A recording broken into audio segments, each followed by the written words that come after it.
ღიად ვისაუბროთ აი ამგვარი ტიპის შეხვედრებზე. ყოველკვირეული დისკუსია პირდაპირ აგროგარემოში. რამდენად შეიძლება გაერთიანების შემთხვევაში უფრო ნაკლები დანახარჯით მეტი მოგების მიღება. თუ ამას ჩვენ გამოვიყენებთ სწორად, ჩვენ როგორც თქვენ ბრძანეთ, შეგვეძლება ჯერ დავაკმაყოფილოთ პირველ რიგში საკუთარი ადგილობრივი ბაზარი და შემდეგ უკვე ვიფიქროთ ექსპორტზე. კვირის მთავარი ამბავი ვრცლად და სიღრმისეულად თქვენი ჩართულობით. ერთადერთი თავდაცვის საშუალება მცირეგლეხობის კონკრეტიკაზე ვილაპარაკოთ. ფართო მასებმა უნდა გაიგონ. დარეკეთ პირდაპირ ეთერში და დასვით შეკითხვა თქვენთვის აქტუალურ საკითხზე. პირდაპირ აგროგარემოში. იცით თუ არა რომ სურსათი ზოგიერთი მწარმოებელი საჭიროებს შესაბამის რეგისტრაციას, რომლის გარეშე ფუნქციონირებაც ჯარიმას ითვალისწინებს. ამისთვის გავიცნოთ სურსათის 3 ტიპის მწარმოებელი. მართა ბებოს ყავს რამოდენიმე სული საქონელი. მიღებული რძისგან ამზადებს ყველსა და ძის სხვა პროდუქტებს, რომელთაც არ ყიდის და მხოლოდ ოჯახში მოიხმარს. მართა ბებო არის ოჯახური წარმოების სუბიექტი და არ საჭიროებს რეგისტრაციას. გელას ყავს 4 სული საქონელი. მიღებულ პროდუქციას იყენებს ოჯახში, თუმცა ზოგჯერ ნაწილის რეალიზაციას ახდენს აგრარულ ბაზარში. იმისთვის რომ გელამ გაარკვიოს რა სახის რეგისტრაცია საჭიროებს, მან უნდა იცოდეს განსხვავება ბიზნეს ოპერატორსა და არაორგანიზებულად მწარმოებელს შორის, რაც მფლობელობაში არსებულ ცხოველთა სულადობასა და სასოფლო-სამეურნეო დანიშნულების მიწის ნაკვეთის მოცულობაში გამოიხატება. ვინაიდან გელას საკუთრებაში ყავს არაუმეტეს 5 სული მსხვერპლფეხა საქონელი და ახდენს მიღებული პროდუქციის თუნდაც ნაწილის რეალიზაციას, იგი წარმოადგენს არაორგანიზებულად მწარმოებელს და ვალდებულია რეგისტრაციისთვის განცხადებით მიმართოს სურსათის ეროვნულ სააგენტოს. რეგისტრაცია უფასოა. ლელა ფლობს 30 სულიან საქონლის ფერმას და რძეს აბარებს რძის შემგროვებელს. ვინაიდან ლელა ფლობს კანონმდებლობით განსაზღვრულ სულადობაზე კერძოდ 5 სულზე მეტ მსხვილფეხა საქონელს და ახდენს მიღებული პროდუქციის რეალიზაციას, იგი წარმოადგენს ბიზნეს ოპერატორს და ვალდებულია დარეგისტრირდეს საჯარო რეესტრის ეროვნული სააგენტოს ეკონომიკურ საქმიანობათა რეესტრში. რეგისტრაციის გარეშე საქმიანობა ექვემდებარება დაჯარიმებას. ეკონომიკურ საქმიანობათა რეესტრში რეგისტრაციის მოქმედების ვადაა 1 წელი და საჭიროა მისი განახლება. გაითვალისწინეთ, რომ გარდა რეგისტრაციისა ზოგიერთი ბიზნეს ოპერატორი საჭიროებს აღიარებას და ლიცენზირებას. უფრო დეტალური ინფორმაციისთვის მიმართეთ შესაბამის სამსახურებს. ამ და სხვა მოთხოვნებისა და პროცედურების შესახებ შექმნილი გზამკვლების გადმოსაწერად ეწვიეთ ბლოგ აგრონავტს მისამართზე blog.agronavt.ge. ასევე მისი მოკლე საინფორმაციო ვერსია შეგიძლიათ მოიძიოთ მობილურ აპლიკაცია აგრონავტში. მოგესალმებით, ტრადიციულად 4 შაბათს საღამოს გადაცემა პირდაპირ აგროგარემოში პირდაპირ ეთერშია. ჩვენმა მაყურებელმა ახლა ნახა საკმაოდ საინტერესო ვიდეორგოლი, რომელზეც უკვე გადაცემის განმავლობაში ვისაუბრებთ. მაყურებელს შეუძლია მითითებული Facebook გვერდზე მოგწეროს ლაივის პერიოდში თავის შეკითხვები ამ თემასთან დაკავშირებით. თემა კი ეხება იმას, რომ გამოვიდა გზამკვლევი ცხოველური წარმოშობის სურსათის ცხოველის საკვებთან დაკავშირებული პირის საქმიანობის რეგისტრაციისა და მოთხოვნების და პროცედურების შესახებ, რომელიც ამერიკის შეერთებული შტატების სოფლის მეურნეობის დეპარტამენტის მიერ დაფინანსებული პროექტის ინვესტირება უვნებელ და ხარისხიან მესაქონლეობაში ფარგლებში შემუშავდა. თემაზე სასაუბროდ ჩვენ მოვიწვიეთ პროექტის ინვესტირება უვნებელ და ხარისხიან მესაქონლეობაში დირექტორის მოადგილე ბატონი ლაშა ავალიანი. დიდი მადლობა ბატონო ლაშა, რომ მოიცადეთ და მობრძანდით. აქვე აღნიშნავ, რომ თავად ამ გზამკვლევის ონლაინ ვერსიის ნახვა შეუძლია ჩვენ მაყურებელს ეკრანზე მითითებულ ბლოგზე, აგრონავტის ბლოგზე, რომელიც ხელმისაწვდომია აგრეთვე iOS და Android სისტემებზეც შეუძლიათ ამ გზამკვლევის ნახვა. ბატონო ლაშა, რატომ გახდა საჭირო პრინციპში ეს ჩვენი მაყურებლისთვის, იმიტომ რომ ჩვენ მიზნობრივი აუდიტორია გვყავს და საკმაოდ ასე თუ ისე ერკვევიან იმ საკითხებში, რაც არის სურსათის წარმოებასთან, მეცხოველეობასთან თუ ასე შემდეგ, მაგრამ ბოლომდე მაინც ყველაფერი არ არის გარკვეული და აი რატომ გახდა ესე კონკრეტულად მე გავეცანი მანამდე ჩვენ პერიოდულად ვნახავთ კიდევაც ამ გვერდებს, თქვათ რა შეიცავს ეს თქვენი გზამკვლევი და რატომ გახდა ესეთი საჭიროება რომ გამოსულიყო და უფრო მეტი ინფორმაცია ჰქონდეს იმ ადამიანს, ვინც არის ნებისმიერ ჯაჭვში ამ სურსათის წარმოების ჩართული. პირველ რიგში დიდი მადლობა გზარ მოწვევისათვის, მივესალმები თქვენს მაყურებელს, ძალიან მოკლედ დიდ მადლობას მოგახსენებთ იმისათვის, რომ ესეთი საინტერესო თემით დაინტერესდით თავად და შეგვიძლია რომ ერთად მიუტანოთ ეს ინფორმაცია დაინტერესებულ მხარეებს. აღნიშნული გზამკვლევის საჭიროებაზე რომ ვისაუბროთ, ვიცით ჩვენ რომ სურსათის წარმოება დღეს მსოფლიოში ერთ-ერთი მნიშვნელოვანი მიმართულება, რამე თუ გარდა ბიზნესისა, მის შეიძლება ძალაუნებურად ნებისმიერი ამ სფეროში ჩართული ადამიანი შეიძლება საფრთხის წყარო იყოს სხვა ადამიანისთვის. მოწამლოს ადამიანი რაღაც ინფექციურ დაავადებით დაასნებოვნოს და ასე შემდეგ. ამიტომ თემ მსოფლიოში სურსათის უნებლობას და ამაში მოიაზრება რა თქმა უნდა როგორც თავად სურსათის უნებლობა ცხოველთა ჯანმრთელობის ნაწილის რომ გავაერთიანოთ ერთიანი ჯანდაცვის ჯანმრთელობის პრინციპით, ეს ძალიან მნიშვნელოვანი ასე თქვა სფერო არის.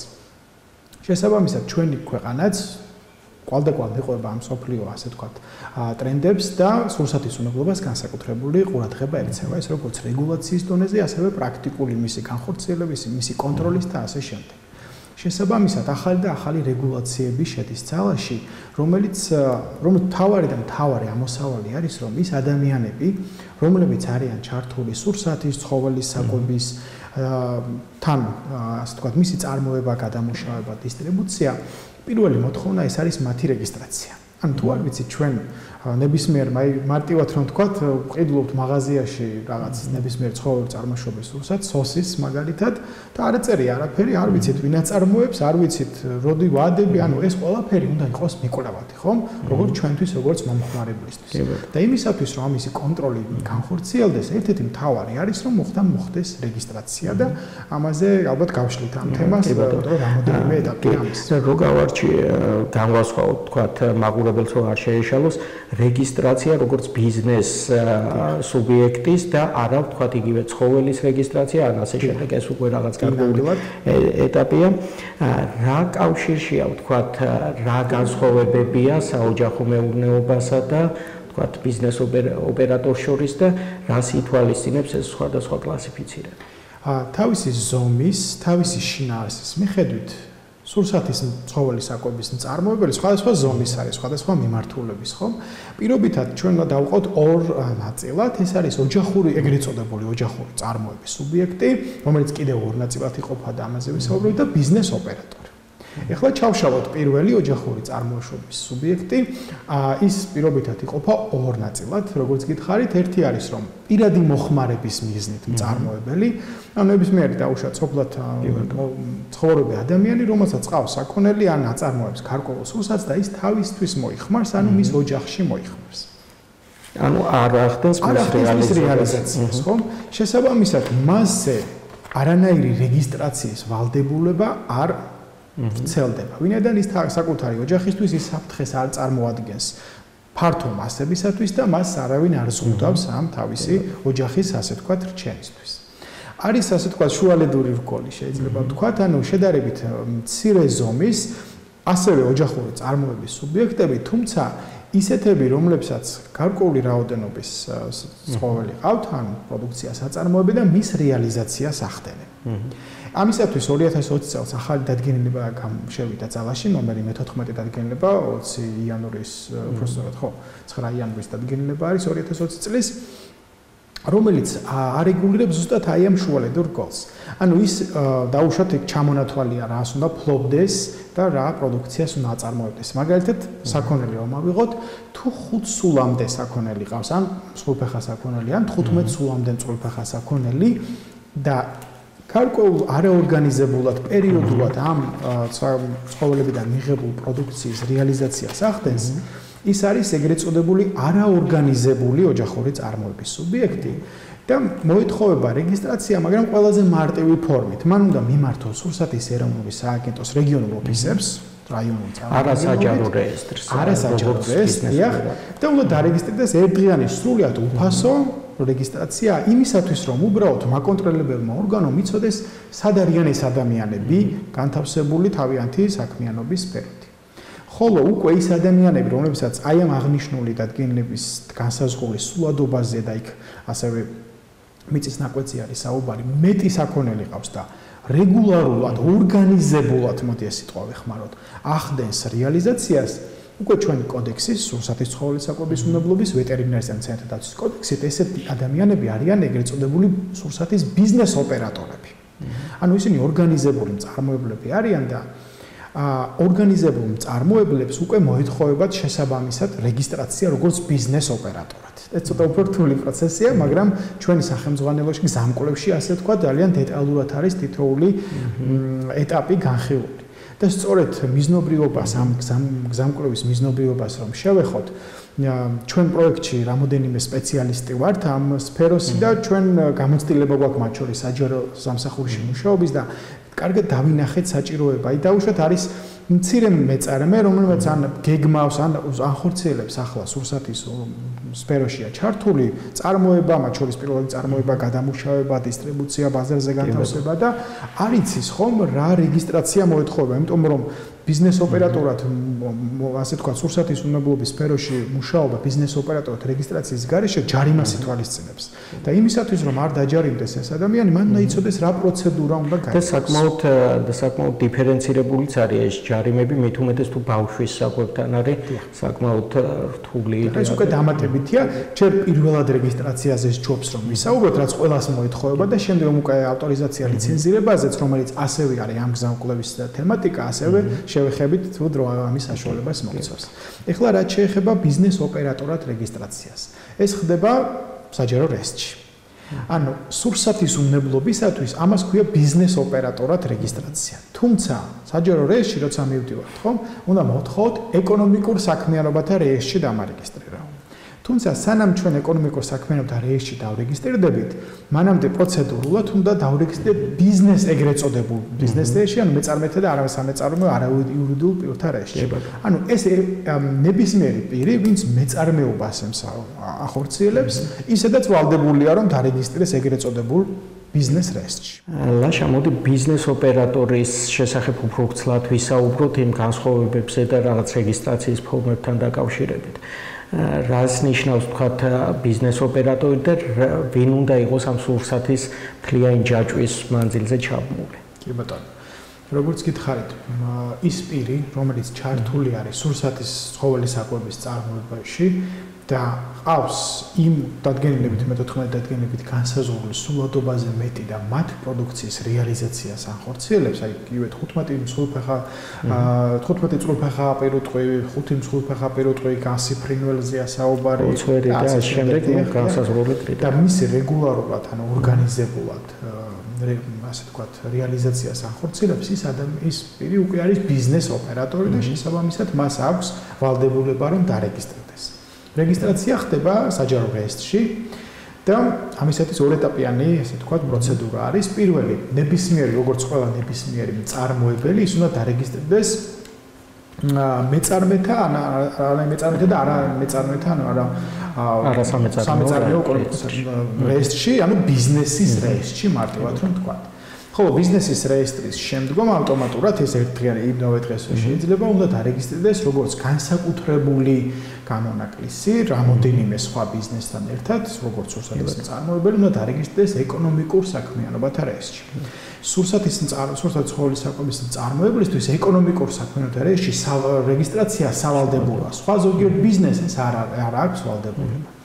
ხოლო ეკონომიკურ საქმიანობათა რეესტრში რეგისტრაციისას ასევე გარდა იმისა, რომ დარეგისტრირდება, აუცილებლად უნდა ზუსტად მიუთითოს ის სფერო, რომელ სფეროსაც მიეკუთვნება და რომელ ეტაპსაც მიეკუთვნება.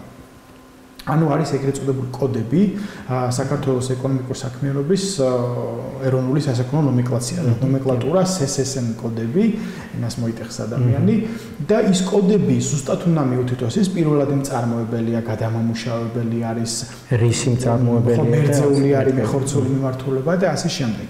ამის მიხედვით ის შესაბამისად ჩავარდება იმ სახელმწიფო კონტროლის პროგრამაში თუ რასაც აწარმოებს. აი ეს მნიშვნელოვანია.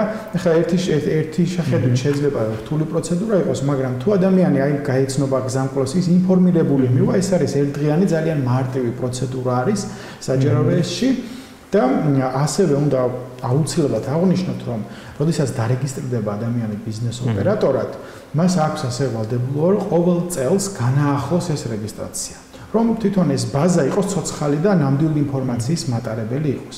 ამიტომ არ არის აღნიშნავს ეს იმას, რომ ეხლა დავრეგისტრირდი მე, ეს ამბავი და ასე თქვა, ყოველწლიურად იმავე ერთი წლის თავზე უნდა მოხდეს ისევ განახლება ამ მონაცემების.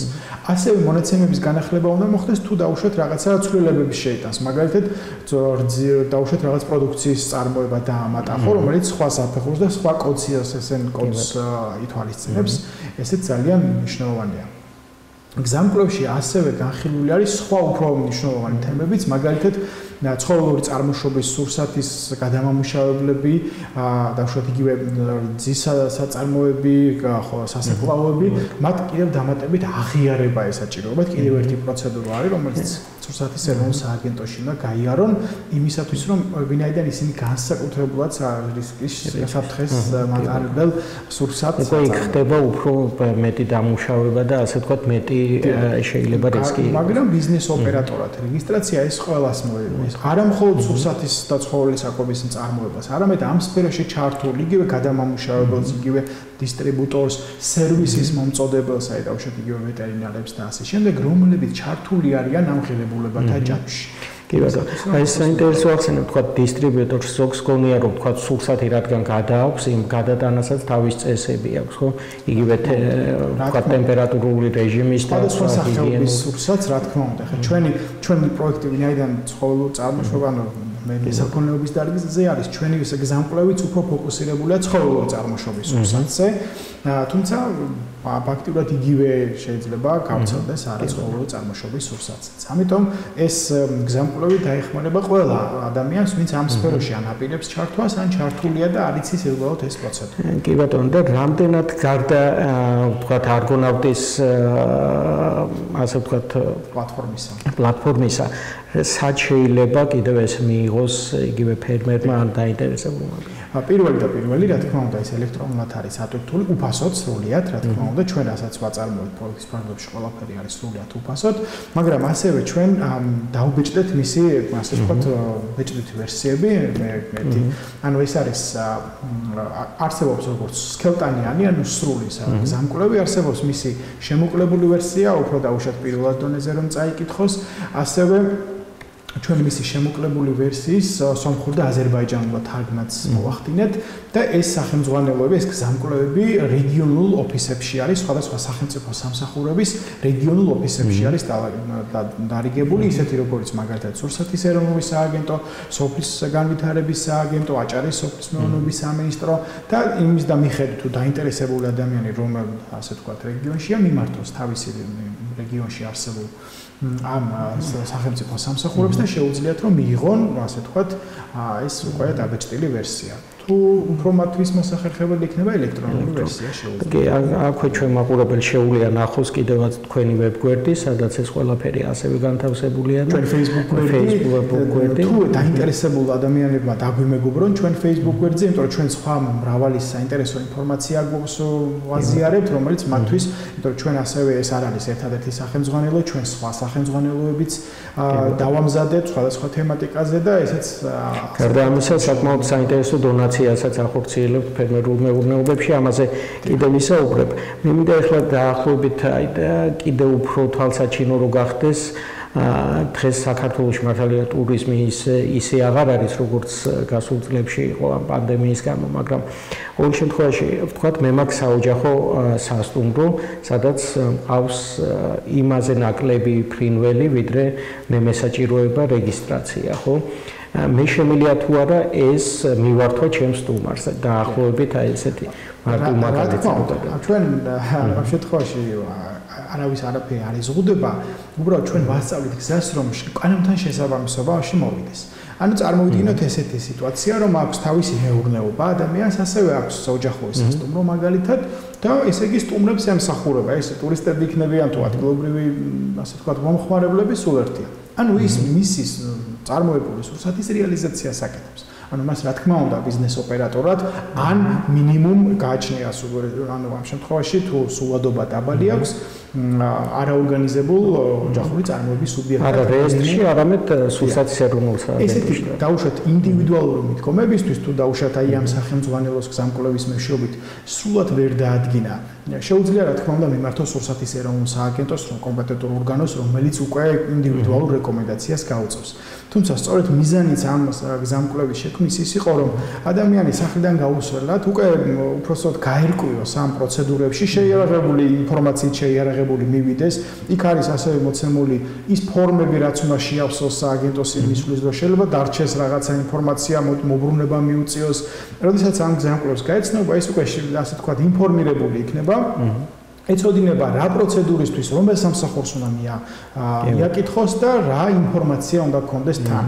იმისათვის რომ მარტივად და უმტკივნეულად და რაც თავარია თავი და ასე თქვა აირიდოს იმ დაჯარიმებისგან, რომელიც რა თქმა უნდა არავის არ სიამოვნებს, არც მათ შორის დაჯარიმებას. და რა თქმა უნდა ეს იმ პასუხისმგებლობაზეც მეტყველებს, რომ როდესაც უკვე სხვისთვის რაღაც გარკვეული შენთვის სარგებლის მიღებისთვის რაღაცას აკეთებ, ეს რაღაც გარკვეულად უნდა ფიქსირდებოდეს იმის გამო, რომ ეს რისკი სხვას არ მიაყენა. მეორე მხრივ, როგორც მომხმარებლები, ჩვენც უნდა ვიყოთ დაზღვეული, რომ სადაც მივირთმევთ, სადაც ვიღებთ პროდუქციას, ეს პროდუქცია სრულად არის მიკვლევადი და დაუშვათ ჩვენს მაგივრად ვიღაცა სხვა თუ აღმოაჩენს ამ დარღვევას, ჩვენამდე ის პროდუქცია აღარ მოვიდეს და ის დროულად მოხდეს მისი ბაზრიდან გამოთხოვა, ლიკვიდაცია და ასე შემდეგ. კი ბატონო.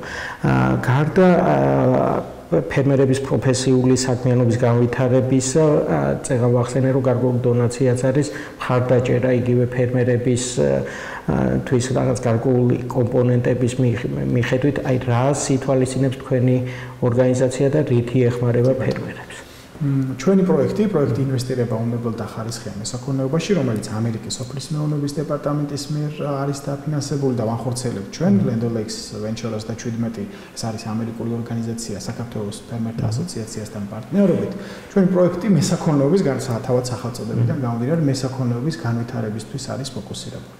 აქ ორი ძირითადი კომპონენტი გვაქვს, ერთზე უკვე ჩვენ ვისაუბრეთ, ეს არის ცოდნის, გამოცდილების, საინფორმაციო მასალების, ტრეინინგების, ასე ვთქვათ, გადაცემა, სადაც ეს ერთადერთი როგორც ვახსენე, სახელმძღვანელო არის, აქ არის სხვა დაუშვათ ვეტერინარული პრეპარატების გამოყენება, ცხოველთა კვების, ანუ მასალების დასამბალანსებელი პროგრამა შექმნით ქართულენოვანი და მისი გამოყენების სახელმძღვანელო, როგორ შევიძინოთ უნებელი საქონლის ხორცი და კიდევ რამოდენიმე ახალი სახელმძღვანელო მოდის და უახლოეს პერიოდში იქნება ხელმისაწვდომი.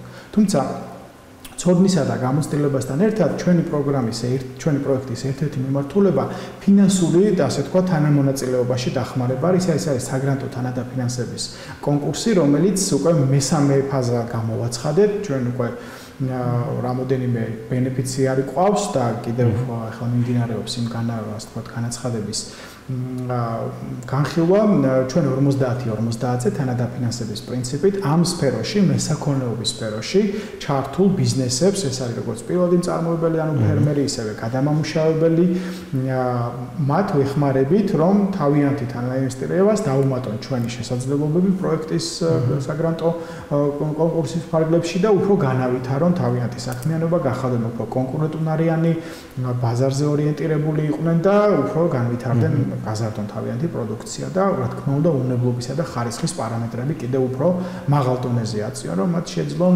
საერთაშორისო ბაზარზეც კონკურენტუნარიანობა. კი ბატონო, მით უმეტეს საექსპორტო პროდუქციაზე განსაკუთრებით ჩვენ გვაქვს მაგალითები და შემდეგ გადაცემებში გვეყოლება კიდევაც სტუმარი, რომელიც უკვე ამერიკის, კანადის ბაზარზე გადის სწორედ ასე ვთქვათ მესაქონლეობის პროდუქციით და საკმაოდ კარგად აქვს გარკვეული სისტემა აწყობილი. მე მინდა ასევე ვკითხოთ გარკვეულ პროგრამაზე, რაციოლზე, რა სითვალისწინებს ეს პროგრამა და რა გამოთვლითი სისტემა არის ამისთვის. დამეთანხმებით, რომ ინტენსიური მეურნეობის შემთხვევაში რძის თვითღირებულების 70-60% მინიმუმ 70% ცხოველის კვების ხარჯებზე მოდის.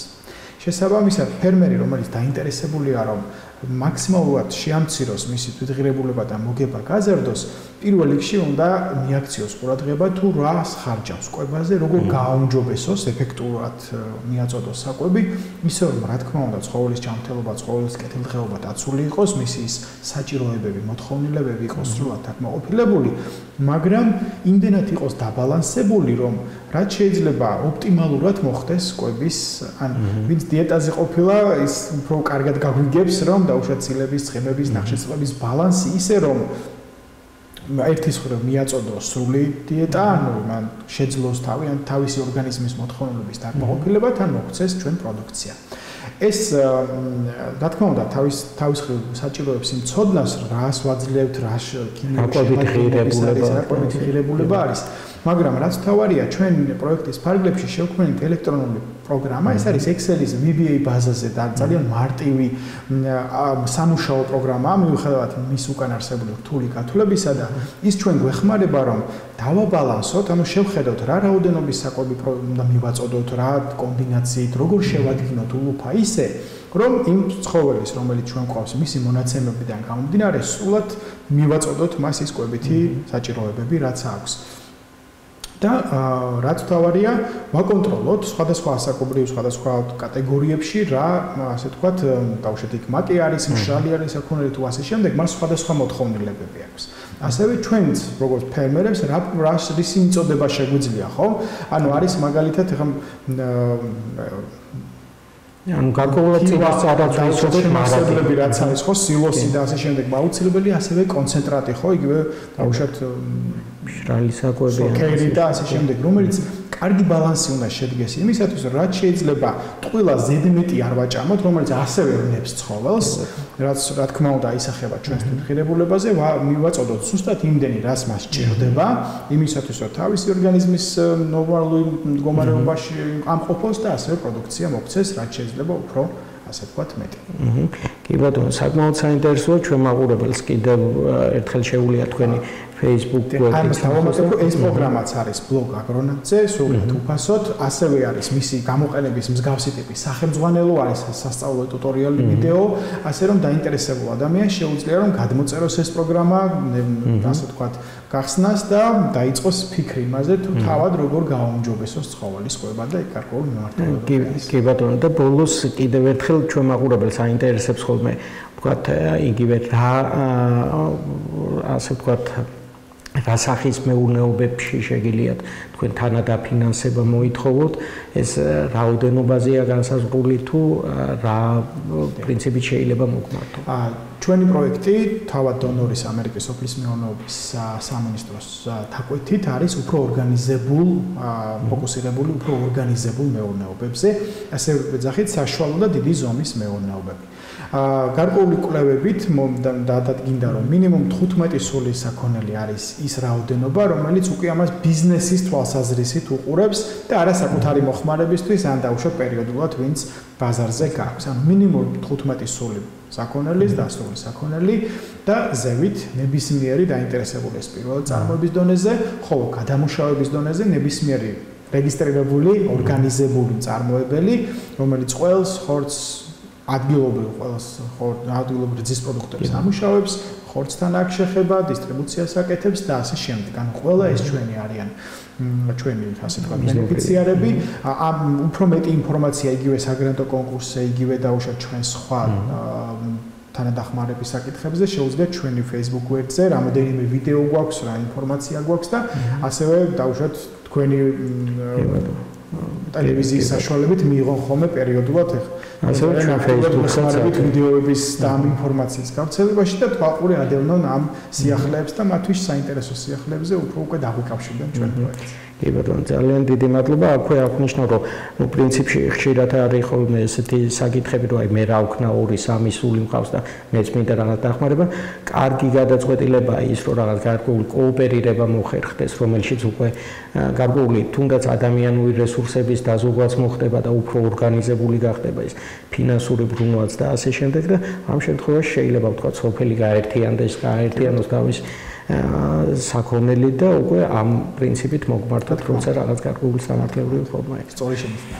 დიდი მადლობა სტუდენტებისთვის. უფრო უფრო ღიად ვისაუბროთ აი ამგვარი ტიპის შეხვედრებზე. ყოველკვირეული დისკუსია პირდაპირ აგროგარემოში.